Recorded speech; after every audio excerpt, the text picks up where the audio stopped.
La discussion entre les deux hommes aurait eu lieu ces derniers jours. Selon les médias israéliens, l'ambassadeur d'Israël en Russie et le vice-ministre russe des Affaires étrangères se seraient entretenus.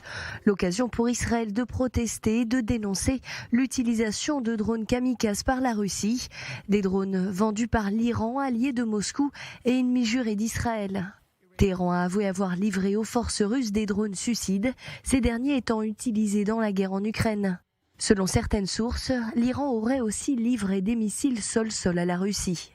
Israël redoute aussi que l'Iran ne soit sur le point de fournir à Moscou des missiles balistiques et des missiles de précision qui pourraient être eux aussi utilisés dans la guerre en Ukraine. Jérusalem suit la situation de près alors que l'Iran a promis d'aider la Russie à fabriquer ses propres drones suicides.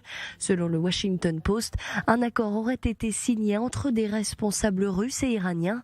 Objectif, que la Russie produise des centaines de drones d'attaque sur son propre territoire. Un accord entre Moscou et Téhéran qui pourrait faire augmenter considérablement le stock d'armes des forces russes.